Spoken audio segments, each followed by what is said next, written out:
Le baptême du Saint-Esprit équipe le croyant pour que celui-ci puisse collaborer avec l'Esprit de Dieu, revêtu de l'autorité de Christ. Il peut alors chasser les esprits mauvais. Actes 13, 8, 9, 10. C'est la puissance du Saint-Esprit dans l'esprit du croyant qui soutient cet acte. C'est pourquoi le fidèle doit veiller à ne prendre l'offensive qu'à son instigation. L'apôtre Paul supporte durant plusieurs jours l'attaque du mauvais esprit qui possédait la servante de Philippe. Mais le moment vient où, importuné, l'apôtre se retourne et lui ordonne de sortir en s'adressant à lui et non pas à la jeune fille. Celui qui peut lire ce qui se passe en son esprit sait discerner le moment d'agir.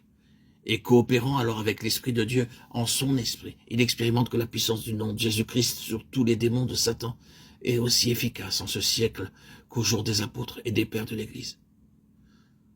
Le facteur essentiel pour chasser les démons, c'est la foi en la puissance du nom de Jésus.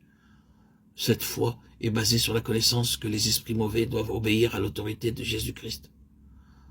Autorité qu'il exerce aujourd'hui ici-bas par ceux qui sont unis à lui. Toute espèce de doute sur ce point rendrait l'ordre donné inefficace, stérile. L'ordre de sortir est toujours adressé directement à l'esprit en possession au nom de Christ. Je te commande au nom de Jésus-Christ de sortir, acte 16, 18. Il n'y a pas à craindre que l'esprit chassé entre en celui ou soit transmis à celui qui vient de le chasser, à moins qu'il n'y ait un terrain favorable en celui-ci, ou qu'il ne donne son consentement à l'ennemi, ensuite de quelques surprises ou quelques ruses. Que les croyants appelés à s'occuper de cas de possession chez les autres déclarent avant d'agir leur attitude de mort au péché, basée sur l'œuvre du calvaire, selon Romains 6, 6, 11. Car c'est là le seul moyen sûr de traiter la vieille nature qui peut toujours donner prise à l'ennemi. Chasser les démons peut occasionner la manifestation d'un mauvais esprit chez celui qui lutte pour la délivrance d'autrui. Mauvais esprit qui était resté caché en quelque partie de son organisme à son insu. Lorsque ceci a lieu et que la manifestation de l'ennemi suit immédiatement l'acte du croyant, celui-ci est enclin à croire que l'esprit qu'il vient de chasser l'attaque ou est entré en lui. S'il en est ainsi, il cherchera la délivrance d'une transmission d'esprit supposée, et par son erreur, donnera un nouveau terrain à l'esprit mauvais, puisqu'il ne cherchera pas dans sa vie passée la raison de la manifestation qui le préoccupe. La position des mains par une personne possédée à son insu ne peut davantage transmettre les mauvais esprits, s'il semblait qu'il en soit ainsi.